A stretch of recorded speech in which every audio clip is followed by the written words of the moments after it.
Maing buntag mga boss. So karon mga boss natay pakitas niyo mga boss no. Sa pamaagi na to sa durian diri sa farm no. So natay pakitas niyo kani mga boss. So mapansin niyo mga boss, ang punuan sa durian dagko na kay no. So kaning durianan ni nanani sa 10 years kapin. 10 years kapin na ni siya na durian no, mo nang dako na siya punuan no. O nanaban ni sa 12 years. So kung wala nakalimot no. Kaya nagtanong man niya tong ugangan no. So mapansin ninyo, gibutangan na to og sin di ano.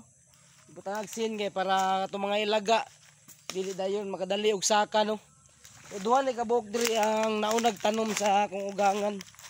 Kuan ni siya dili ni siya puyat ha. Kuan ni siya kanang ransilyo. So gibutangan og sin kay mao ni atong bag-o na natun-an na dili day makasubida ang mga ilaga kung naisin ang punuan. So dili siya kay danlog siya no. So mapansin ninyo, medyo dako na jud siya no. Nang sintinyal na jud atong durian sintinyal na. Dagko na no. O kaning isa po no. Oh. So sayang no kung nakatanom ta og kuan, kung puyat pa niyang natanom.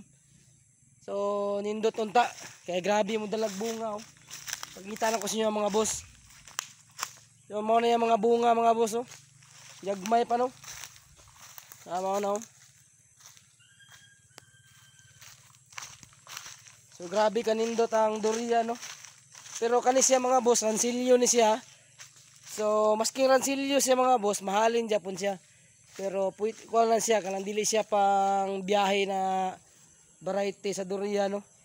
So display lang ni siya mga boss. Naman Japon mo palit kay lami maning kuan, lami maning ransilyo na variety no. So kato lang mga boss. So paki-follow, share ta sa tong Facebook page mga boss no. Durian farming og sa tong YouTube channel. Durian farming Japon. So kato lang mga boss. Salamat mga boss. Abang-abang mga boss sa next video na to mga boss.